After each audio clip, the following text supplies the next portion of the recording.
എത്തിയിരിക്കുന്നു. ജീവിതയാത്ര എന്ന ആൽബത്തിൽ വർക്ക് ചെയ്തപ്പോൾ ഉണ്ടായ എക്സ്പീരിയൻസ് എങ്ങനെയായിരുന്നു? എൻ്റെ രണ്ടാമത്തെ ആൽബമായിരുന്നു, നാലാമത്തെ ആൽബമായിരുന്നു ജീവിതയാത്ര. ഞാൻ മുമ്പ് വീഡിയോയിൽ പറഞ്ഞിരുന്നു. ആ ആൽബത്തിൽ അഭിനയിക്കാൻ പറ്റിയത് ഏറ്റവും വളരെ ഒരു സന്തോഷമുണ്ടാക്കിയ അനുഭവം തന്നെയാണ്. കാരണം അതിൽ അഭിനയിച്ച നായികയായാലും നായകനായാലും മണിയമ്മ, രാജീവ് ഏട്ടൻ എല്ലാവരും പെട്ടെന്ന് കൂട്ടാവുന്ന ആൾക്കാരായിരുന്നു. നമ്മൾ ആദ്യമായിട്ട് കാണുന്നു എന്നൊരു ഫീലിങ്സ് ഇല്ലാതെ എല്ലാം ഫ്രണ്ട്സായിട്ട് നിന്ന് എല്ലാം പോസിറ്റീവായിട്ട് കാണുന്ന ആൾക്കാരായിരുന്നു. അത് അവരുടെ ആ ഒരു സ്വഭാവം ആ ആൽബത്തെ പ്രത്യേകിച്ച് നല്ലതാക്കി. പിന്നെ സുരാജേട്ടൻ്റെ നല്ല പ്രയത്നം അതിനകത്തുണ്ടായിരുന്നു. അതുകൊണ്ടാണ് ആൽബം ശ്രദ്ധേയമായത്. ആ ആൽബത്തിൽ അഭിനയിക്കാൻ പറ്റിയത് ഏറ്റവും വലിയൊരു അനുഗ്രഹമായി ഞാൻ കാണുന്നു. പിന്നെ അതോടൊപ്പം തന്നെ ആ ടീമിൻ്റെ തന്നെ മോള് വർക്ക് ചെയ്യുന്ന രണ്ടാമത്തെ ആൽബമല്ലേ? അതെ. ഇപ്പം ആ ടീമിൻ്റെ തന്നെ അടുത്ത ഒരു പ്രോജക്റ്റുകളൊക്കെ മുന്നോട്ട് വരികയാണെങ്കിൽ എങ്ങനെയായിരിക്കും അതിൽ വർക്ക് ചെയ്യുന്നത്? തീർച്ചയായും നന്നായിട്ട് തന്നെ ചെയ്യും. കാരണം സുരാജേട്ടൻ്റെ ആൽബം ആയിരുന്നല്ലോ രണ്ടും. അതിൽ പങ്കെടുക്കാൻ പറ്റിയപ്പോൾ എനിക്ക് കുറച്ചുകൂടെ എൻ്റെ കഴിവുകൾ കൂട്ടാൻ എനിക്ക് കഴിഞ്ഞു. അപ്പോൾ ഇനി ആൽബങ്ങൾ കിട്ടിയാൽ ഇനി നന്നായി ചെയ്യാൻ പറ്റുമെന്ന് ഞാൻ പ്രതീക്ഷിക്കുന്നു. പിന്നെ അതേപോലെ തന്നെ ആദ്യത്തെ വർക്കിൽ നായികയായിട്ടായിരുന്നു, രണ്ടാമത്തെ വർക്കിൽ നായികയുടെ കൂട്ടുകാരിയായിട്ട് വർക്ക് ചെയ്തപ്പം എങ്ങനെയായിരുന്നു? മനസ്സിൽ ഒരു വിഷമമൊക്കെ കാണില്ല, അപ്പോൾ എങ്ങനെയാണ് അതെന്ന് പറയാം? ഇല്ല, വിഷമമൊന്നും തോന്നിയില്ല. കാരണം ഞാൻ മാത്രമല്ലല്ലോ, എല്ലാ കുട്ടികളും ഇതുപോലെ എന്നെ പോലെ ആഗ്രഹിക്കുന്ന കുട്ടികളായിരിക്കും. അപ്പോൾ എല്ലാവരും മുന്നോട്ട് വരണമെന്ന് തന്നെയാണ് എൻ്റെ ആഗ്രഹം. അപ്പോൾ ആദ്യത്തെ ആൽബത്തിൽ നായികയായിട്ട് അഭിനയിക്കാൻ പറ്റിയതിൽ വളരെയധികം സന്തോഷം തോന്നി. പിന്നെ രണ്ടാമത്തെ ആൽബത്തിലും നായികയുടെ കൂട്ടുകാരിയായിട്ട് അഭിനയിക്കാൻ തോന്നിയപ്പോഴും ആ സന്തോഷത്തിന് ഒരു കുറവുണ്ടായില്ല, അതുപോലെ തന്നെ നിലനിന്നു. ആ ഒരു റോൾ എനിക്ക് ചെയ്യാൻ പറ്റിയല്ലോ എന്ന് സന്തോഷം എനിക്കുണ്ടായിരുന്നു.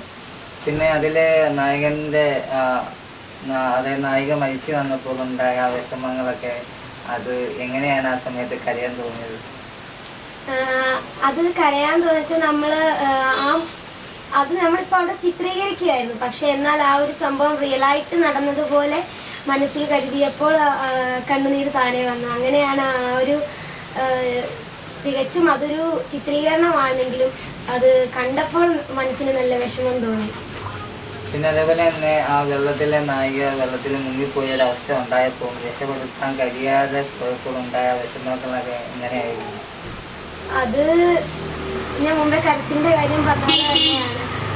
എൻ്റെ കൂട്ടുകാരി അത് ഞാൻ അവരവിടെ സ്വസ്ഥമായിട്ടിരുന്നോണ്ടിരുന്നപ്പോൾ ഞാൻ അവരെ കൂട്ടിക്കൊണ്ടുപോയി വള്ളത്തിലേക്ക് കൊണ്ടുപോയപ്പോൾ അതിൽ നിന്ന് മറിഞ്ഞു വീണപ്പോൾ എനിക്ക് വളരെയധികം വിഷമം തോന്നി. പിന്നെ എനിക്ക് അവളെ രക്ഷിക്കാൻ പറ്റിയില്ലല്ലോ എന്ന് ഓർത്തപ്പോൾ അതിൽ അധികം ദുഃഖം എനിക്കുണ്ടായി. പിന്നെ അതേപോലെ തന്നെ അതിൽ രക്ഷപ്പെടുത്താൻ ഒരാൾ വന്നല്ലോ, അപ്പം പുള്ളി വന്ന് രക്ഷപ്പെടുത്തിയപ്പോഴൊക്കെ ഉണ്ടാകുന്ന ആ ഫീലിംഗ് ഒക്കെ എങ്ങനെയായിരുന്നു? തീർച്ചയായും ഞാൻ രക്ഷപ്പെട്ടപ്പോൾ രാജീവ് ചേട്ടൻ, അതിനകത്തെ നായകൻ്റെ കൂട്ടുകാരനായിട്ട് അഭിനയിച്ച രാജീവ് ചേട്ടനായിരുന്നു എന്നെ രക്ഷിക്കാനായിട്ട് വന്നത്. പക്ഷെ എന്നാലും ഞാൻ രക്ഷപ്പെട്ടപ്പോൾ അവളെ രക്ഷപ്പെട്ടില്ലല്ലോ എന്നൊരു ദുഃഖം എനിക്കുണ്ടായിരുന്നു. പക്ഷെ രാജീവ് ചേട്ടൻ എന്നെ രക്ഷിച്ചപ്പോൾ എനിക്ക് വളരെ സന്തോഷം തോന്നി. എന്നാലും അവള് രക്ഷപ്പെട്ടില്ലല്ലോ എന്ന് ഓർത്തപ്പോൾ എനിക്ക് ദുഃഖമാണ് ഉണ്ടായത്. അതുപോലെ തന്നെ ആ ആൽബത്തിൽ അഭിനയിച്ച അച്ഛനായിട്ട് അഭിനയിച്ച ആ അങ്കിള് വളരെ നല്ലതായിട്ട് തന്നെ ചെയ്തു. എന്താ വെച്ചാൽ കണ്ടപ്പോൾ ഞങ്ങൾ വിചാരിച്ചില്ല അത്രയും നന്നായിട്ട് ചെയ്യുന്നു. പക്ഷെ അഭിനയം കണ്ടപ്പോൾ ശരിക്കും ഞങ്ങളെല്ലാവരും ഞെട്ടിച്ചു. ശരിക്കും ഒരു അഭിനയമായിട്ട് തോന്നിയില്ല, ജീവിതത്തിൽ അത് നടന്നൊരു കാര്യമായിട്ട് ഉൾക്കൊണ്ട് ചെയ്യുന്ന പോലെ ആയിരുന്നു ആ അങ്കിള് ചെയ്തിരുന്നത്. ഇപ്പം ജീവിതത്തിൽ അത്യാവശ്യം കുഴപ്പമില്ലാത്ത വേഷമാണ് കിട്ടിയത്. അപ്പോൾ അടുത്ത മുന്നോട്ടുള്ള വർക്കുകളിൽ നമ്മൾ ഓരോ ആർട്ടിസ്റ്റിനും കഥാപാത്രങ്ങൾ അനുസരിച്ചാണ് അവർ ഓരോ ഡയറക്ടർമാർ കൊടുക്കുന്നത്. അപ്പോൾ അടുത്ത ഒരു വർക്കിൽ ഏതെങ്കിലും നല്ലൊരു വേഷം കിട്ടുകയാണെങ്കിൽ എങ്ങനെയായിരിക്കും അത് ചെയ്യുക? തീർച്ചയായും അടുത്ത വർക്കിൽ നല്ലൊരു വേഷം കിട്ടിയാൽ ഞാനത് നന്നായി തന്നെ ചെയ്യും. ഏത് വേഷമാണെങ്കിലും അതിൽ ഞാൻ ഒത്തിരി സന്തോഷിക്കും. എന്ന് വെച്ചാൽ നമ്മൾ വേഷത്തിലല്ല കാര്യം, നമ്മൾ എങ്ങനെ ചെയ്യുന്നു എന്നതിലാണ് കാര്യം. അതുകൊണ്ട് ഏത് വേഷം കിട്ടിയാലും അത് നന്നായി തന്നെ ഞാൻ ചെയ്യാൻ ശ്രമിക്കും. അതിൽ ആ വർക്ക് അഭിനയിച്ചപ്പോൾ അച്ഛൻ്റെ അമ്മയുടെയൊക്കെ അഭിപ്രായം എങ്ങനെയായിരുന്നു? എൻ്റെ അച്ഛൻ്റെ അമ്മയുടെ നല്ല അഭിപ്രായം തന്നെയായിരുന്നു. അവര് എല്ലാ കാര്യത്തിനും എൻ്റെ കൂടെ തന്നെ സപ്പോർട്ട് ഉണ്ടായിരിക്കും. അപ്പൊ ഇത് കണ്ടപ്പോൾ അവർക്ക് ഒരുപാട് സന്തോഷം തോന്നി. എനിക്ക് അതിൽ ചെറിയ റോളാണെങ്കിൽ പോലും എനിക്ക് അഭിനയിക്കാൻ പറ്റില്ലോ എന്നൊരു സന്തോഷം അവർക്കുണ്ടായിരുന്നു. എന്നെ ഒരു ഫ്രെയിമിൽ കാണാൻ പറ്റിയത് തന്നെ അവർക്ക് വളരെ സന്തോഷമായിരുന്നു. പിന്നെ ആ ഷൂട്ടിന്റെ വേളയിൽ താമസിച്ചൊക്കെയല്ലേ വന്നത്, അപ്പം എങ്ങനെയാണ് അത്രയും താമസം വന്നിട്ട് അതേപോലെ ഒരു വേഷം കിട്ടുകയില്ല എന്നുള്ളത് എങ്ങനെയായിരിക്കും? അത് ഞങ്ങൾ രാവിലെ തന്നെ ഇവിടുന്ന് ഇറങ്ങിയിരുന്നു. അപ്പൊ സ്ഥലം ഞങ്ങൾക്ക് കറക്റ്റായിട്ട് അങ്ങ് വരെ ഇവിടുന്ന് ഒത്തിരി ദൂരം ഉണ്ടല്ലോ. അപ്പം വണ്ടിയിലൊക്കെ ആണെങ്കിലും യാത്ര ചെയ്യുമ്പോൾ ഞങ്ങൾക്ക് ടെൻഷൻ ഉണ്ടായിരുന്നു, ഇപ്പൊ അവിടെ തുടങ്ങിക്കാണ് ഷൂട്ടിങ്, അപ്പൊ ചെല്ലുമ്പോൾ ഇനി എങ്ങനെ ആയിരിക്കുമെന്ന്. പക്ഷേ എന്നിട്ടും അവര് സുരാജേട്ടനൊക്കെയാണല്ലോ ആ ആൽബത്തിൽ പ്രവർത്തിക്കുന്ന എല്ലാവരും നല്ല സാമ്യമായിട്ടാണ് പെരുമാറിയത്. വളരെയധികം ദയനയോടെയാണ് അവര് സംസാരിച്ചതും ഒക്കെ. അപ്പോൾ ആൽബത്തിൽ അഭിനയിക്കാൻ പറ്റിയതിൽ എനിക്ക് വളരെയധികം സന്തോഷമുണ്ട്. അല്ല, സാധാരണ കുട്ടികളൊക്കെ താമസിച്ച് വന്നതിനാൽ പല ഡയറക്ടർമാരും ചൂടാവുന്ന സെറ്റുകൾ ഒരുപാടേ ഉണ്ട്. അപ്പം ഈ സെറ്റിൽ അങ്ങനെ ഉണ്ടാവുമെന്ന് അറിയാൻ വേണ്ടിയാണ് നമ്മൾ ചോദിച്ചത്. അത് ശരിയാണ്. എല്ലാ സെറ്റുകളിലും ഇപ്പൊ സിനിമയിലൊക്കെ ആണെങ്കിലും ഞാൻ കേട്ടിട്ടുണ്ട്, ഓരോരുത്തർ പറയുന്നത് കേട്ടിട്ടുണ്ട്, ഒരിച്ചിരി ഒരു 5 മിനിറ്റ് ലേറ്റ് ആയാൽ അവിടെ ഭയങ്കര ബഹളമൊക്കെ ആയിരിക്കും. പിന്നെ പക്ഷെ ഇവിടെ എന്ന് വെച്ചാൽ അങ്ങനില്ല. നമ്മൾ ഒരു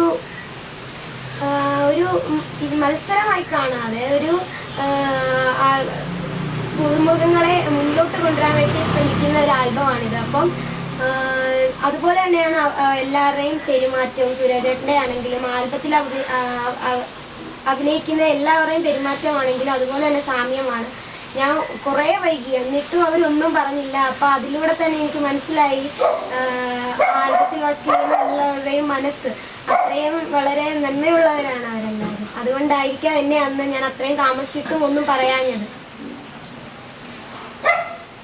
അപ്പം ഇനിയും മുന്നോട്ടുള്ള ഈ നമ്മുടെ പഠനങ്ങൾക്കിടയിൽ നല്ല നല്ല വർക്കുകൾ കിട്ടുകയാണെങ്കിൽ സ്കൂളിൽ നിന്നാലും എല്ലാം സപ്പോർട്ടാണ്. അപ്പോൾ അതേപോലെ തന്നെ മുന്നോട്ട് നല്ല വർക്കുകൾ കിട്ടിയാൽ മോള് നല്ല രീതിയിൽ ചെയ്യും എന്നാണ് മോൾക്ക് വിശ്വാസമല്ലേ? അതെ, നല്ല വിശ്വാസമുണ്ട്. ഇനി വർക്കുകൾ കിട്ടിയാലും ഞാൻ നന്നായി തന്നെ ചെയ്യും. ഇപ്പോൾ ഏകദേശം ഒരു നല്ലൊരു ഹിറ്റിലേക്ക്, നല്ലൊരു കൊണ്ടിച്ച ഹിറ്റിലേക്ക് വർക്ക് പോയിക്കൊണ്ടിരിക്കുന്നു. അതിലെന്താണ്? വളരെയധികം സന്തോഷമുണ്ട്. ഇതിപ്പോൾ അഭിനയിക്കുന്ന സമയത്ത് ഇത്രയോളം ഹിറ്റാവുമെന്ന് പ്രതീക്ഷിച്ചില്ല. അപ്പം അഭിനയിച്ചു കഴിഞ്ഞാൽ ആ വീഡിയോ ഇറങ്ങിയ ആ ദിവസം തന്നെ അത് കുറേ പേര് കണ്ടു. പെട്ടെന്ന് തന്നെ അത് ഹിറ്റായി. അപ്പോൾ അതിൽ ഒരുപാട് അഭിമാനം തോന്നുന്നു. LKG പോലും കിട്ടിയില്ല,